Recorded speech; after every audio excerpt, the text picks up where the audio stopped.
ubutunzi tumaze kwiga kubona ubu butare itoni miliyoni 12 n'ibiro amajana 7 muri ko murabaza ku isoko mpuzamakungu itoni kugwa ngaha ubu itoni ya casterite njambaza mu partenaire wanje niyo nsaba Silvestre ni wajejwe ibyo gushora niwe yoca sigura itoni kugwa ngaha estimative y'ibiro itoni kugwa ngaha ku isoko tufate nk'itoni nka 200 itoni 200 zirashi container imwe irarenze irashikana ibihumbi majana 350 by'amadolari itoni 200 Umva ucawumva rero umaze gushika ku matone amamiliyoni 12 muraca yumva amahera ari n'amamiliyaridi meshi y'amadolari nk'amamiliyaridi 50 y'amadolari arenga.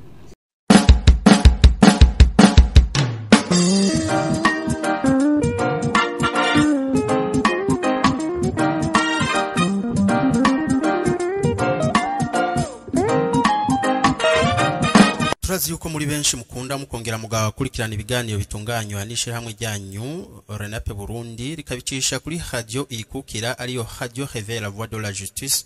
Tongeye kubaha ikaze mu kiganiro kidasanzwe cyo kuri uyu wa kane kwezi kwa munani umwaka wa 2024 aho tuza guca ijya nino bimwe mu bibazo cyangwa mu mafacteur ashobora kubateza umutekano muke mu bihugu vya Afrika cyane cyane ibihugu bivugwamwo ubutare. Muri iki kiganiro twaba twatumiye umutumire azwi ku izina rya Adamo Niyonkuru subwa mbere mushobora kuba mwumvise mu biganiro vyacu akaba ari n'umuhinga mu bijanye n'umutekano mpuzamahanga. Adamo Niyonkuru aza kuza kuduteramisha inyuma y'urugendo inkebuzo umukuru w'igihugu yakoze mu gihugu hagati aho yishikiye ku kivi akaraba ibingo birarangurwa ijya nino mu ntara zitandukanye z'igihugu agashikira abari ku kivi ndetse abimwe barafasha kugira abashoye gushika muri ya mbona kazoza yo mu mwaka wa 2040 umwaka wa 2060. Kuri micro muri kumwe na Prof Deo Munezero ku bwa Renape Burundi musangwe ikaze. Mana ndi muri ko wandemera gendo hamagare bende masabo mugara utuca kumuca mu wacongera kwanutse muzenje cumukano cikwe bundi kecho tumugano cigabana bagikanura atutazi senamenye senga jaseku bande banje ndumukambwe yari yaye umuzimu utazinarati nguruye nkindi makatira umuhoho bihereze kibira kinyamaswa tamashure n'ubuzi. Tugiriye ko nk'umujyi w'igisahira reka tubanze duhikaze umutumire wacu Adamo Niyonkuru sinzi uko mutumva.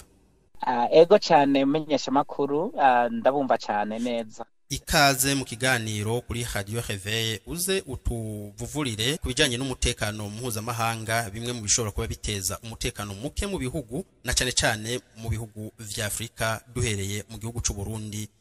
Wona gomba no muri Kongo usanga rimwe na rimwe ari bihugu bikunda kuvugwa yuko umutekano ukunda guhungabana rimwe na rimwe. Egome muragize neza cyane usivye ko iki kibazo mu bajije ari kirekire gose gisaba umwanya munini wo gusigura ariko ndagerageza guca mu ncamake mu byo nibaza ko mushobora kuba mwokenera kugira ngo kumbure dusangire muri bike nsanzwe nzi nibaza ko araho no mera nkugera muri kano kanya. Urakoze cyane tubibutse ko Adamo Niyonkuru ari umurundi asanzwe atuye mu gihugu ca Leta Zunze Ubumwe za Amerika. Duhangana n'umuhema kitsura indege navya mutsinga imamira kuruka turota nijoro icoto c'amasase y'umusase imangani marira imana turarangura ihangiro twihaye si data si se wa data si sekuru wa data dodora imwaroza gahotoro zarabahohoteye barahatsana bari barasesereje batagisemerera ntangasuzuguro maze basenga imana rutunga borongo bapfisoni. Mu rugendo umukuru w'igihugu yaramazemo iminsi mu gihugu hagati urugendo bataziriye inkebuzo umukuru w'igihugu yarishikiye mu ntara ya Kirundo muri commune Busoni neza na neza ku musozi wa Murehe aho umukuru w'igihugu yahaboneye ivyo amaso yiwe atari bwabone. Amasanamu yashoboye kudushikira akaba yaratweretse umukuru w'igihugu ubwiwe yinjiye mu Kirombwe ahantu ubimba ubutare iyo tuvuze Kirombwe abarundi mutahure yuko nibinogo usanga birimo baracukuramo ubutare.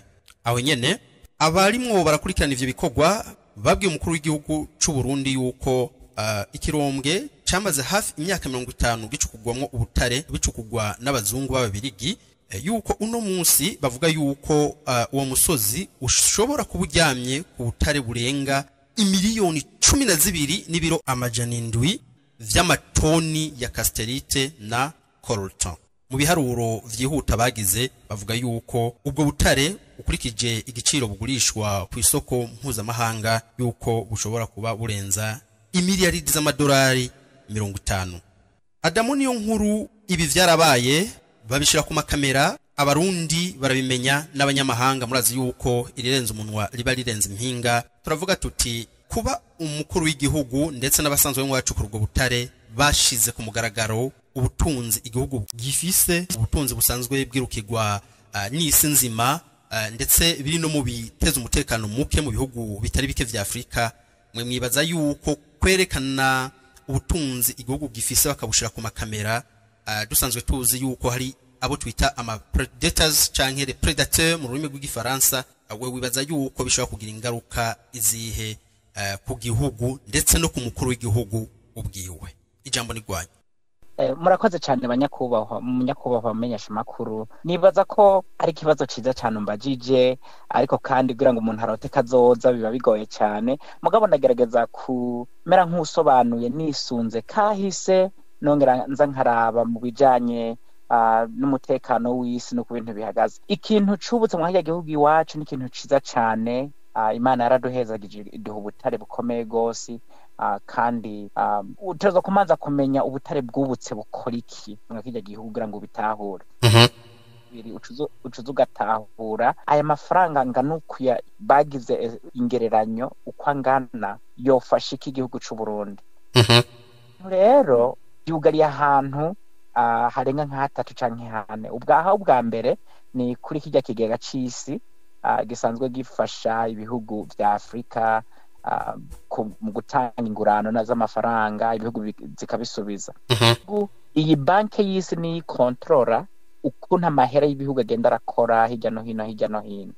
Iyo igihugu gifise amahera menshi, hariho ibintu inguzanyo baba barafashe, bikaboneka ko igihugu gifise amahera, bashavuga ati mufise amahera menshi, amahera mutaza kuyasubiza canke mushobora kwishura ibi nibi uko mu buryo bwose.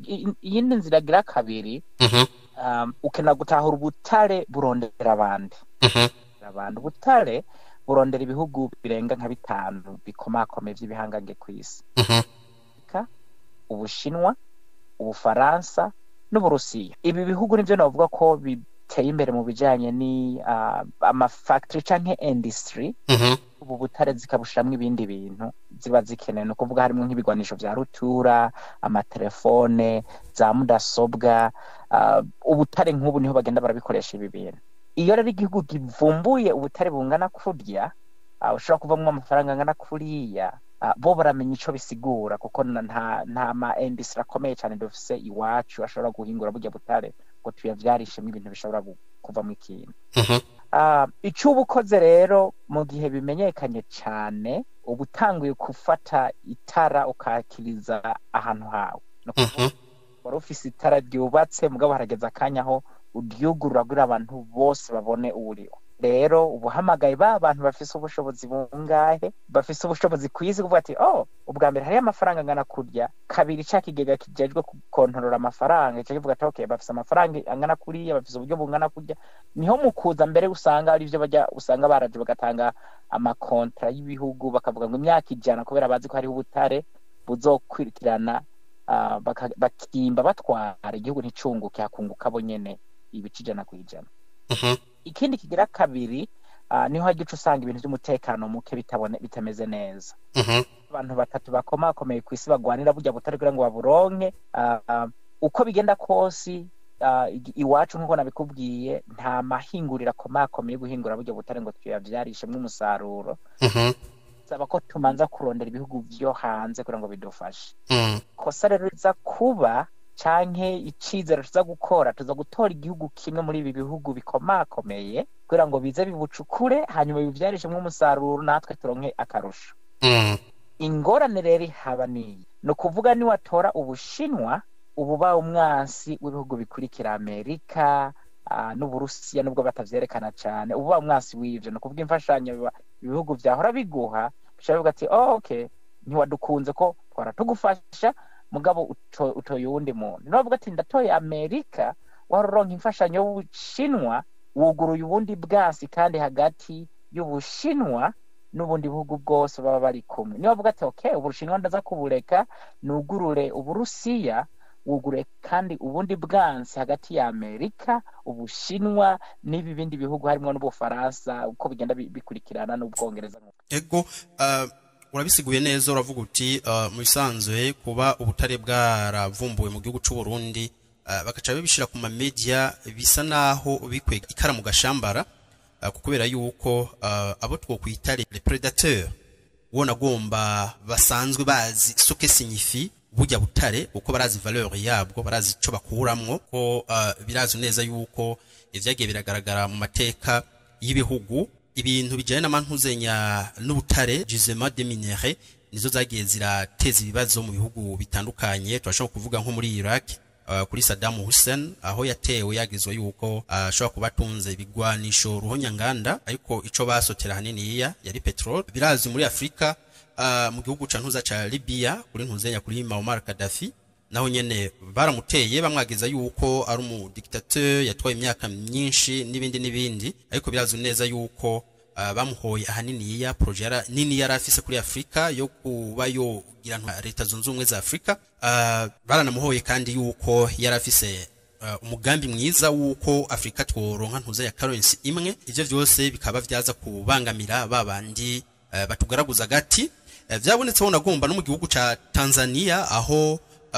umuhisi Magufuli yafashe ibihano bidasanzwe kubijanye n'ingene ubutare muri Tanzania bwaye busanzwe bwibwa ku mugaragaro babahendesheje ibintu bidasiguritse aho wewe yavuze ati wazungu wamechukua taifa la Tanzania kama shamba la bibi yuko bafashe Tanzania nk'itongo ry'umukecuru twasho kuvuga nko muri Kongo ni igihugu kimaze mu ntambara imyaka n'imyaka nabo nyene the game behind it umukino uri ruhande y'ivyo nabo nyene n'ubutari buri busanzwe buri mu ntuza muri ico gihugu tukibaza yuko ahanini n'u Burundi ntabwo dushobora kuvuga ngo twa dufise ikintu gitandukanye n'ivy'ibindi bihugu ku buryo badashobora kutugira ko ntuzanya aggression babicishije ku ntuzenya ku zindi minyanyiro zabo bazi gukurazi yuko u Burundi nuno mwanya tuvugana baracavuga yuko ari igihugu kirezwe ijisho n'amahanga niki ariko ahanini ubutare baraye bavumbuye mu ntara ya Kirundo ni kimwe mu bishobora kuba bituma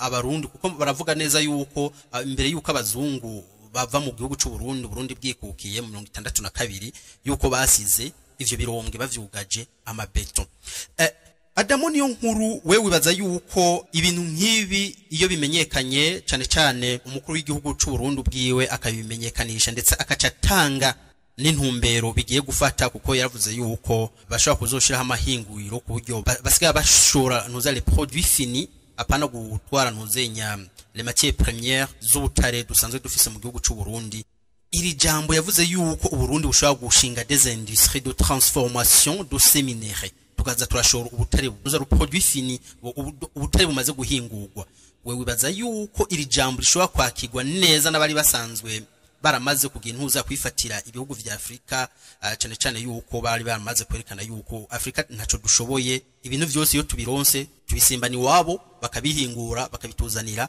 ku biciro vy'umurengera kandi cyo twabibashiriye kandi hariho inzira z'uko bishobora guhingurirwa mu bihugu vyacu natwe twabibashora ko ari ntuze yarama produit fini mwe mwibaza yuko iri jambo mukuru yakoresheje ati mu kiringo gitoya tuzoshinga amahinguriro yo gushobora guhingura ubutare dushobora gushora ubutare buhinguye apana gushora ubutare budahinguye mwibaza yuko atangaruka bishobora kumugira ko nk'umukuru w'igihugu aramutswa u Burundi no munsi muragize neza cyane hano urabona abazungu bacu ni beza bongera bakaba babi kandi nagomba ndaguha akarorero ni ukuvuga ikibazo cy'umutekano ikora ku muntu wese iyo uvukagera ariyo mpamvu burya byo bintu byo kugwanagwana ku ntara n'ibindi bitari bikenewe nagomba ndaguhe iswari ntoyi 6 Somalia yari ikomeye cyane, yari ifite igisirikare gikomeye, nta gihugu na kimwe kitaronse imfashanyo ivuye kuri Somalia. Ndiko ndavuga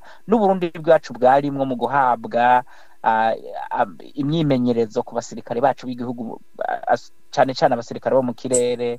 South Africa yarafashijwe na Somalia, cyari igihugu cyari gikomeye cyane gose. Kimaze gukomera rero biraboneka neza ko kigiye nko guhindura amateka ya Afrika mu bijyanye n'umutekano, mu bijyanye no gushiraho abantu bameze neza. Cyafashwa n'ibindi bihugu byo hanze, no kuvuga harimo ibihugu by'Abarabu, harimo n'Uburusiya. Mu nyuma rero nabikubwiye ko ibi bihugu by'ibihangange biba bigenda binyuranya, bakagenda bahwana muri utwo tunzira n'utundi, bakavuga ko batankana ariko ari abansi ku bandi. Uwo ujanye nawe uba mwansi w'uwundi, ujanye n'uri mwansi w'uwundi. Uri kuraza rero kuri iki kibazo c'iwacu i Burundi, ni ibintu byiza cyane ko twatoye ubu butare, ariko twabishize ahabona cyane tutarashikayo. Ni ciza kugira ngo abantu babimereko, kandi twabishize ahabona cyane tutarashikayo. Ni intumbero nziza nyene icubahiro wacu afise, ndetse navuga ko ari n'intumbero nziza kugira ngo Burundi bwogoro buve aho bwatezwa kuva bugende ku yindi ntambuko. Ariko kandi ibintu byose ubikora no kubikora nyene wamanje wakurikiranye neza kugira ngo wige hirya no hino.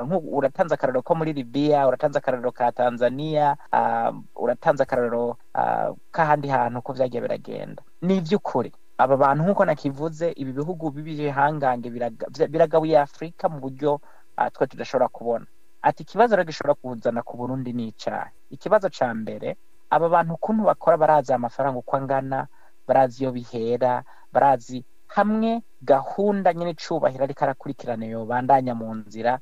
Uburundi twadusigara twe dufasha abandi bantu, oriyo ko dufasha turonke imfashanyo. Ibiro ntibabikunda, kuko iyo babikunze tuba turonse ubwigenge bukwiye, kandi biterezwa kumanza kuguma turi muri bo buri gihe. Ikibazo rero gishobora kuhaba ni baca baza bakaraba amafaranga n'ubwo butari uko bungana, bazogira verification barabe ati by'ukuri ibintu byavuzwe nivyo. Bamaze kubibona ari byo rero baca baza bakarondera abantu bake muri barya nyine musanzwe mukorana, canke abo nyuma yaho, canke ibihugu byanyu vy'ibibanyi, bakaguteza intambara kugira ngo habe umudurumbanyo utameze neza. Hanyuma uyu muntu bakamubwira ati turaguha ubutegetsi, urazi ko iwacu iyo umuntu hawe ubutegetsi ntaraba ngo hapfa bande, ngo nindakomereka, mu gihe gusinzira yiwabo n'umuryango wabo umeze neza.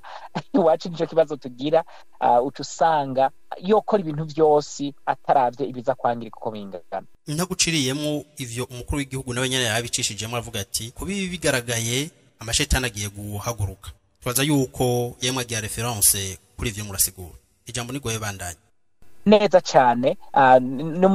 Nico gituma ndamukunda cyane, no munyabwenge gose, arabizi arazi ico bisigura. Impamvu rero acaza agashiramwe abantu nyene umugani wiwe nkoresheje ijambo yakoresheje amashetani, agaca muri abo nyene bataraba ko hangirikande, bataraba ko igihugu cacu gitera imbere, bakavuga ati turaguha amafaranga, genda uje ku butegetsi, niwaheza ku butegetsi tuzoguha ibigwanisho vyica mwene wanyu, tuzogushaka ubutegetsi naho bugera umaze gusasa amaraso menshi bikakugora. Hanyuma bamushikanye ku butegetsi baca bavuga ati rero twarabonye hariho butari haji wanyu, ibi byose tubiguhaye, turagusinyisha ikontra imyaka 100, tuzoguma twimba butare, we tuzokubakira amabarabara, tuzokubakira ibitaro, tuzogushiraho ibintu. Ivyo bintu byose bavuze umaze gusinya kontra yabo ntushobora guhindura, ntushobora gukora iki na vya bintu bavuze, ntavyo baba bagikoze. Hanyuma bakadurumbanya umutekano muke mu gihugu. Aho rero ni ku ntambara iboneka. Reka tuzere mu ntambara za ekonomi, kimwe nyakwigendanye ncubahiro Petro Nkurunziza yavuga intambara zitaboneka. Utunze naho uburi kugira ikibazo c'amafaranga, kubera ko ikigiga CFM gikontrolwa n'aba bantu nyene baca baza bakagutera ko igituco c'amafaranga, bakakwima ibindi bihugu byose bikaronka imfashanyo hirya no hino, we bakazifunga zose kugira ngo bashikane wa muntu wabo bakeneye ku butegetsi. Hari umuririmbyi wo muri Afrika yavuze ngo abansi ba Afrika n'abafrika ubwabo. Ba Afrika ni twebwe nyene tugira bamwe bagira inda ndende, ugaca usanga bigiye kononekara. Amwe ibi bintu vy'ukuri niba biverifiye gasanga ari ivyo Uburundi wacu Imana itadukingiye tuja tugira ikibazo ugasanga bigiye kutubera nkuko biriko bibera mu kajya karere ka Kongo. Urabona ko Kongo kuri kiragenda n'amatwa nsumira nimba ngo bavuga kugira umutekano urama uboneke muri Kongo nuko bashobora gusatura kajya karere bakagashiramwe abandi bantu kya igihugu cigenga. Maze kumva benshi banuganuga ariko nta verification umuntu afise, ariko nibinugwanugwa ko Kongo ikenera gukatwa kije gice kikigenga, ariko ntikigenga ku yindi mvo, ni kubera bagomba gushiraho umuntu w'iwabo ashobora kuborohereza ubutare busohoka nimba bwaca mu Rwanda canke bugaca muri Uganda canke bugaca ahandi hantu kugira ngo ibintu biborohere baronke uburyo butare mu buryo bworoshe. Ego Adamo urabisiguye neza, ariko nyene kumwe n'ivyo kuba bazi ingorane bishobora guteza ku gihugu cacu, kuko birazwi neza yuko ubutare ni novuga yuko ari nko gutemberana amafaranga mu mufuko mu gisagara kirimo abasuma. Ivyabaye turavuga tuti ko ubutare bwarabonetse ikintu ciza cyane, kuba nyene icubahiro afise umugambi mwiza wo kuba afise ko azobitunganya kugira Uburundi bushoboye kuhatorera akunguko kabereye, ikintu ciza cyane. Ariko kandi turagaruka kuba babishize ku media bikavugirwa hero, bagafata amasanamu amakungu yose akabibona, kuko mumenye yuko nkuko bivuze uti bahitamwo muri bajya nyene akariho baza guteza kaduruvayo bakabagira des promesses izindi naziriya kugira bashobore kudurumbanya igihugu cabo aho bari, nubwo batumva ikirundi, nubwo vyashikijwe mu kirundi, kuko nkuko nari nabivuze mbere Radio RFI yara vyanditse ko kuri nuza ku rubuga rwayo rwa Twitter uno munsi bita X. Turazi neza yuko bamwe mu Barundi bashaka kugenda bakabasigurira neza na neza exactement ijambo kurindi mo amo ivyo umukuru w'igihugu yavuze. Uko mu vyo yavuze biragaragara neza yuko ce sont des mots révolutionnaires zishobora gutuma igihugu kijya ku yindi ntambwe mu bintu bijanye n'ubutunzi. Ariko kandi kuba ugiye kurutira amafaranga kuri banke ukaca ugenda muri village irimwe abasuma urabizi ukaca ubishira ku mugaragaro ngo mvuye kurutira amafaranga, iyo parallelisme murashobora kuyijanisha n'ivyabaye ku mutumba Murehe muri commune Busoni mu ntara ya Kirundo kubijanye n'ubutare bwa Casterite na Colt. Urakoze cyane mumenyesha makuru, ngira ngo reka mbere nko gusubiza inyuma gato umengo nakivuzeho kandi nawe wabivuze ko kubijanye utanga karoro kubijanye na Libya, ungarutanga karoro kubijanye na Iraq. Mu majambo make hariho ibintu bidakogwa ko kwisi, iyo bikoze ko canke ubikoze bica bikuzanira ikibazo. Bagomba nk'akarorero Libya bagomba ko bakora ifaranga, ivyo bita ibintu vyose vyoranguwe mu kibiri bihugu vyacu birangurwa mu mafaranga bita idinar, no kuvuga ryari amafaranga akozwe mu nzahabu. Ico ni kimwe. Iyo ugikoze uko no kuvuga useparinza amafaranga ava yaterezo kuba ari controle muri IMF ukayashira mu kurundi ruhande ataja muri system control kimwe. Ntuzeye Iraq nayo nuko yarigombye kubibura, bavuze ati igitoro tuzokidandaza mu mafaranga akozwe mu zahabu. Ugiye kuraba ibihugu vyose nta mazahabu menshi afise, amazahabu afise nayo bije muri Afrika. Wumvije Ubwongereza bufise ububiko bukomeye cyane bw'amazahabu mugabo babukuye mu bihugu byacu bya Afrika. Rero igihugu ca Libya cari gikomeye cyane, cari gifise ubushobozi bukomeye bwo kugira intuze, kugira ibintu byose bishoboka, ariko bavuze ibintu vyabo batarashika iyo bategerezwa kuja. Iyo bigenze uko uba wugururiye inzira abantu. Ikindi naco wavuze kubijanye nuko Radio RFI yo baranditse kuri ibi bintu, niko bakora. No kuvuga mu mutekano w'isi hari uburyo butatu. Uburyo bwa mbere ni kubijanye na communication, no kuvuga bica kungurukana bumenyi. Ugiye kuraba ibihugu biragabuye, ibihugu vya rutura, no kuvuga igice c'Abarabu bafise ivyo bita Al Jazeera, niyo ikurikirana amakuru yose yo kwisi. Uje mu bihugu vya Amerika ucuza ugasanga ufatanye na ntuze na BBC kubera ko ifatanye n'Ubwongereza bavuga icongereza na CNN, France na CNN. Uvuye mu ndi bihugu bivuga Faransa ugaca usanga RF bafise abamenyesha makuru hose kwisi. No kuvuga nta kintu kiduga hejuru batarakimenya, nta kintu vumbura batarakimenya. Bakoresha abantu biwacu nyene mu kwaba gutangaza amakuru, kwaba kumenyekanisha ibintu, bakabahemba amafaranga yo n'umurengera ndetse, ariko amakuru bagomba yose bakayashikira. Rero kijya kintu nyakubahwa yavuze hajya cyatoza kubashikira. Uburyo bugira kabiri no gukontrola ibihugu kugira ngo ntibitere intambwe bije imbere bigume biri hafi na hafi cyane na mu minsi heze Ethiopia mwarabonye ko bayitera ku igitutu ubu yafashe amafaranga yayo yagiye muri systeme ya IMF no kuvuga baravye ibikorwa Ethiopia ikoze mu mwanya muto batangariye amafaranga avuye muga yaba yari controle bari kumenya ati ubutunzi bw'igihugu bugeza aha amafaranga bagizageza aha niyo mpamvu rona bayiteye ku igitutu bavuga ati nimba ugomba ku rugomero rwawe rukora no ufitanye ikibazo hagati yawe na Misri kubera rujya ruzinire uteza gufata amafaranga yawe shire muri systeme zacu kugira ngo tubimenye no kuvuga ubu rero baragiye barakontrola baca bamenya igihugu cyawe gikenye hehe igihugu cyawe kigeze niyo mpamvu zo kumva ngo igihugu kanaka kageze ku bukene bungana uko kubera iki barakontrola baraza amafaranga winjiza baraza amadeni ufise kwangana na ikibazo kiba muntu w'Imana ubundi buryo bwa nyuma ni kibazo cha politike no kuvuga ko kujyanisha n'abantu mubana mu gihugu bagukontra mu nzira zose nubwo ufise ubutunzi bungana gute ntibikorohera nagomba ko kandi kararo koroshe twebwe tucaruka hariho n'indege mbere yitiriwe ngo Claver Musongati Burundi barazimba cyane bakazimba kandi iyo ndege bita Claver Musongati ari indege iciriritse ntoyi cyane ariko ivyo bakuri wabo bakaza kubaka ama Airbus bakubaka indege zigezweho mu bwo bwo hejuru iwacu batugumiza hahandi za Claver Musongati zikaguma hahandi ariko ugiye kuraba babikora kiriya gihe yes baratwara ubwo butare ariko kandi hari ukuntu bubaka iwacu harimwo ibintu kubaka ibintu vya za brasserie za Kotebu ibintu vy'amasoso za Sosumo amabarabara n'ibindi byose bigenda bikurekerana ariko ivyo biba n'ivyo batwara ntivyangana na gatoya.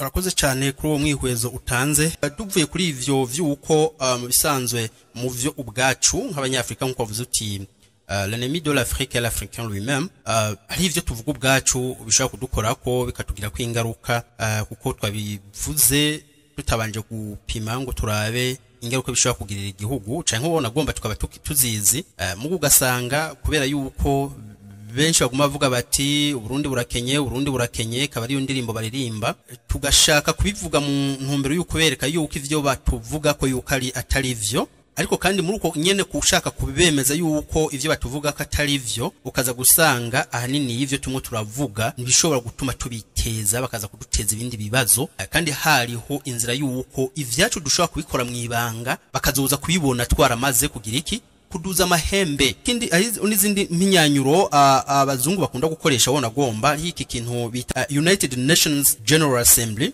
ikunda kuba ikagenda kubera mu bihugu vy'iwabo aho usanga la majorité y'aba president b'ibihugu vya Afrika bagiyeyo ukaza gusanga ngo barashira ku mugaragaro leur réalisation ivyo bamaze gushikako n'ivyo bimirije kuzokora ivyo mu bisanzwe iyo tumwe turabibona nkabigiyemwo biraba tuna yuko ari ya systeme catholique yo kuja kwiregesha abantu ugenda ukavuga ivyo wawe vyose ivyahoze biba kuri ntuza ku bazungu waragenda ukabwira ivyo wawe vyose ngo muri irega kugira ivyaha vyawe bibabarigwe bakaguca impongano n'iki mugabo yari documentation yindi udashobora kumenya yuko nk'waragira documentation yuko abantu z'abanyafrika twiyumvira imikorere yacu ivyo dukora mu ntuza mu kibano ukuvuga twagenda kuba ahantu zenya rapport d'une manière indirecte twe tukiyaza ngo tumwe tubavuga ivyaha vyacu kugira tubabarigwe kumbe nabo barimo baragira iki baragira iperereza ry'iwabo mu bisanzwe ni ntuzenya iyi unga United Nations General Assembly ikunda kuba igahuza ibihugu n'ibihugu vya Afrika bikagendamwo mbisanzwe abanyafrika twateza guca akenge tukamenya tuti eske izi réalisation tugenda gutanga tukavuga ivyo twakoze ivyo twemije gukora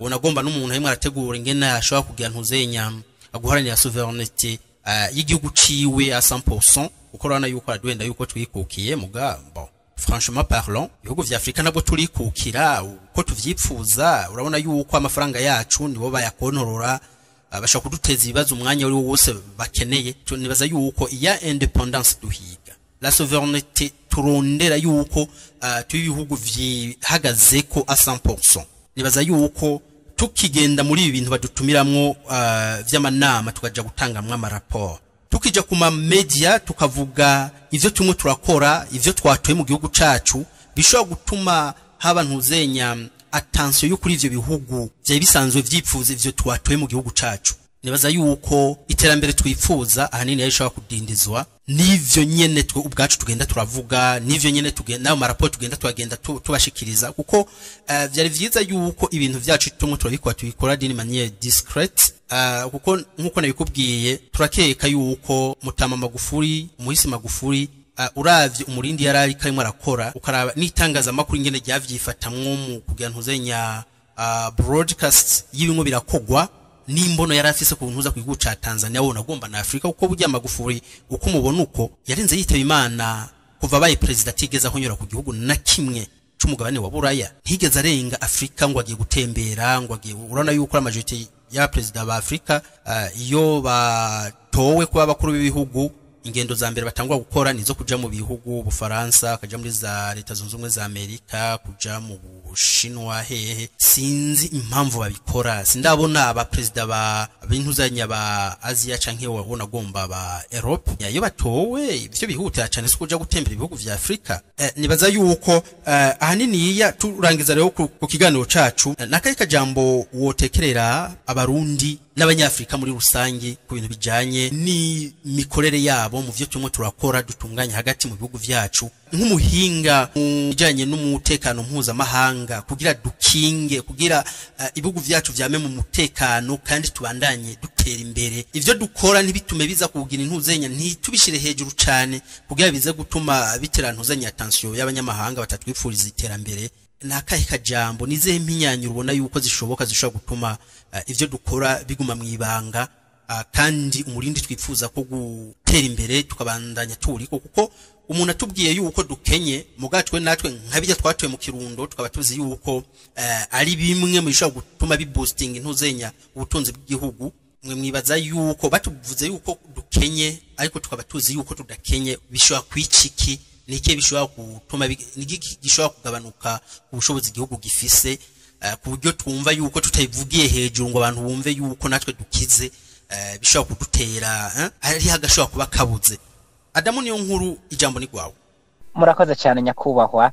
Reka ngaruke rero, uragize neza cyane, numva umengo ibintu ahubwo wabigize neza cyane. Reka rero ngaruke ku majambo make imbere yuko shandangiza. Uravuze cyane ku kibazo kijanye na Tanzania. Mugabo reka ndagusubiza inyuma gatoyi. Buri myaka 5 hano mu gihugu cacu muri leta zunze ubumwe za Amerika aho nsanzwe ntuye, hariho inama rukokoma bama bakora internet kwisi yose bakayugara ku buryo ata muntu n'umwe ashobora ku accessinga internet. Nyimba bafise amasaha 12 bagakoresha amasaha 12 nyene internet yugaye. No kuvuga iyi nama ni aho baja kwiga ibijanye n'umutekano w'isi, guhera kuri bijanye n'amafaranga, ubutunzi bw'ibisi, bijanye n'umutekano, igisirikare, harimo nabijya bita byo population control, sinzi ukuntu nokivuga, control de la demography.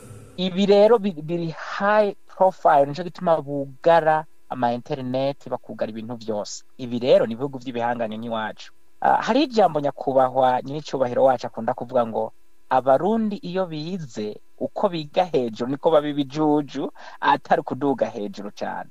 Rero sinza abantu biwacu ba Afrika bumva ko bakomeye baronse ubutumire muri leta zunze ubumwe za Amerika, baronse ubutumire mu Bushinwa, baronse ubutumire mu Burusiya, bakibagira ko iyo ugiyeyo bakubaza ufisiki onje kurondera imfashanyo za gisirikare n'icyahe ucudura. Nta numwe muri ibi bihugu by'ibihanganga guha ikintu ku buntu. Nimba guhaye ordinateur agukurikirana ko ibindi bintu, nimba guhaye amafaranga agukurikirana ko ibindi bintu. Ikiza kutwica rero twebwe turavuga amajambo menshi tutaranashika niyo tugiye bikamenyekana tutaranashika, baca bagutera ko ikibazo cyo kukwangiriza muri rya migambi yawe yuri kuratera uja bikakugora. Mwavuze akarero ka Tanzania. Mu myaka yahera cyane Tanzania gukora ibintu mu buryo bunyegeje cyane butamenyekana, ugasanga Tanzania ikirabaho nta muntu ashonje, hari indya zikwiye. Kuri nyakwigendera Dr. Magufuli yacanye itara cyane kuri Tanzania, amaze gutana itara cyane kuri Tanzania, aragenda arahindura amakontra bari barasinyiraniye ibihugu n'ibihugu, aravuga ati iyi myaka ni myinshi, reka duhindure kuno. Arahindura amafaranga ya Tanzania barayazana, ahinduka gushasha, yaka amadeni make muri cya kigega cy'isi cya FM. ntibabikunda ivyo bintu. Mwarabonye ko uwamusubirije mu nkoko ashitse ku butegetsi nk'amezi 5 yaciye agenda avuga ati tuje gusaba ideni kugira ngo dufashe intuza. Bashima kuburi ufise ideni, bashima kuburi buri gihugu ufise ikibazo mu bijanye n'umutekano. Mu kurangiza rero jewe nk'umuntu nagiye ndakurikirana cyane ibijanye n'umutekano w'isi, kandi banashatse bamwe bona kurikirana bakaraba ko ivyo mvuga vy'ukuri hari ukuntu nabandi ko ndabitahura canke ndabifitiyemo ubuhinga ko ndabifiyemo ubuzobere cyane. No gupunguza ukuntu twiyerekana, no gutanga raporo tudasabwe, kwerekana ibintu by'iwacu kugira ngo dushike hariya, kwerekane ko turi mu bihugu by'ibihangange tutarashikayo. Kuko mwarabonye mu minsi heze muri Kenya hari ikintu cyabaye, sinzi ko mwakibonye, iminsi 3 avuye hanze urongoye leta ya Kenya bace batangura kwerekana igiturire yariye, batangura kwerekana amafaranga yakoresheje, ugwaruka rurasara muri Kenya ruravumbura kira kintu ku bintu bibiri vyonyene. Ibomba ry'amavuta riva muri Uganda rica muri Kenya giragenje Tanzania. Naho nogeza kandi bigire kuri kahise, baraba igihugu bafata igihugu kanaka c'igihanganye kubera iki caguye hasi. Kiriya gihugu caguye hasi habaye bizofasha kugira ngo Burundi bwacu dushike kuri ya ntumbero mukuru w'igihugu akeneye, no kuvuga gukurikirana kahise k'ibindi bihugu vyateye imbere vyaciye he, nizaho ingorane vyagiye birahura navyo. Kuvuga amajambo menshi cyane byaratumye bashika iyo bashika canke barahoze bavumbuka. Akararo keza n'Ubuhindi, Ubuhindi nta numwe yabimenye. Igihugu c'Ubuhindi cyatanze investment ku bantu baco, bazunguruka isi yose baja kwiga ibintu bigenda bitandukanye. Mu gusubiraho umunsi basubiye mu Buhindi ntibamenye ngo ninde yabivumbuye, ntibamenye ngo ni igihugu cabikoze, ariko abantu bagenda bakiga hirya no hino basubiye inyuma barubaka igihugu kirakomeye. None ubu bafise na bigwanisho roho nyanganda kubera ko bariza abantu babo basubirayo. Ntushobora kumenya ngo ninde yabikoze, ariko ni strategy y'igihugu yakoze mu buryo bunyegeje cyane, baratinda barashika aho bataza gushika. Iwacu rero natwe dukeneye gukoresha ubwo buryo nyene, twavumbura ibintu tukabivumbura tukamenya ko bihari, tukiga uburyo tuzana ayo ma industry, abakeba bagashiduka ibintu twabihejeje. Karako mumenyesha makuru murakoze ko mwanya. Urakoze cyane. Twaza yuko ikibwirwa n'icumva cerekwa n'ikibona, kandi ngo reko ubona ngo ntagereke ngo ntamara ibinonko. Nuko rero ikiganiro naha tukigarukirije, abarundi batahure yuko isi ntabwo idukunze, haba n'ababanyi biwacu ntabwo badukunze. Twige gukora ivyacu mwibanga ntangere.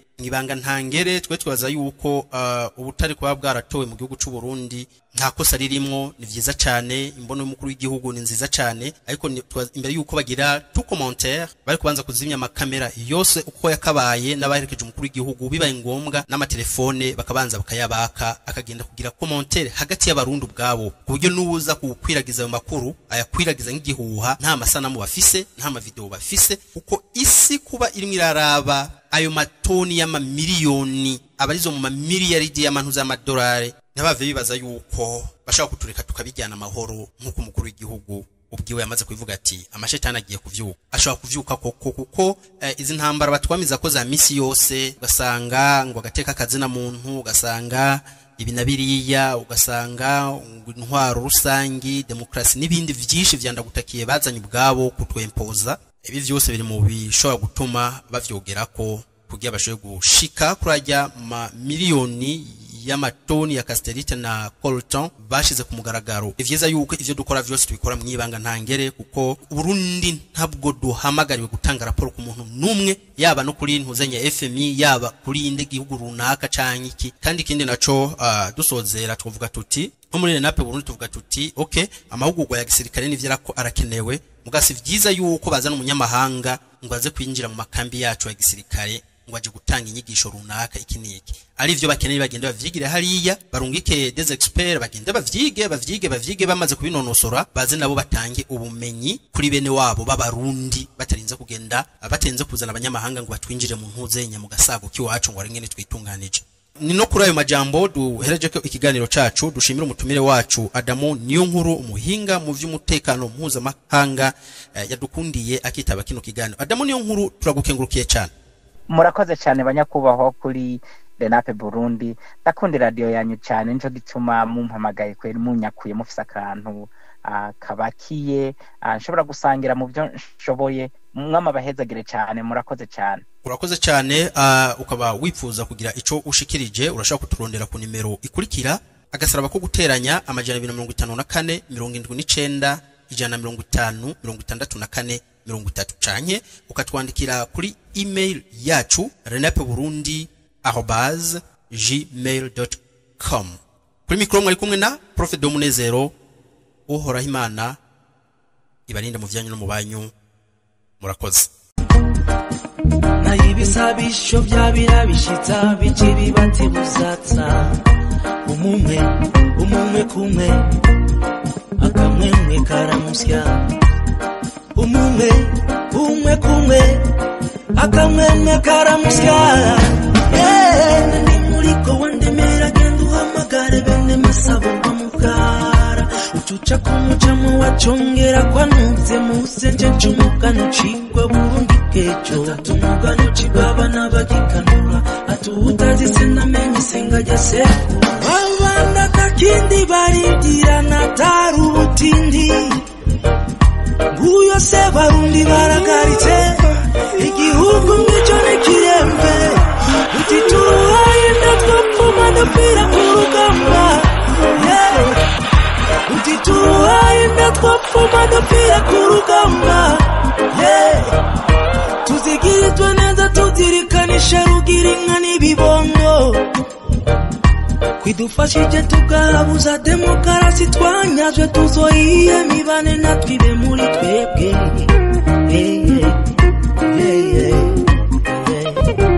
none bane urukwavu rurakura rukonka umwana iyangiro ry'umuheto sinzi nukugabana ukuganza mugafina hafikiye ni mu bujya twamaze mu ibinjana nimukibagire kahise n'abitande ngo muse n'abandi mukabasinda bibazwa icanye muzotogwa n'abagazura ibyo twahabiye bitume bibaca mu myanya y'intoke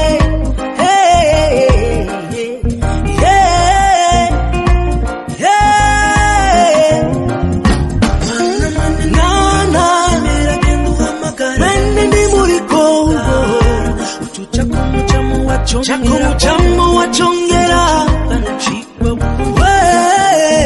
chibaba nabagika iganigo utazisigonigo ndi muriko chakumuchamo wachongera kwa muze muchiche muganyo chikwa Burundi pecho chibaba nabagika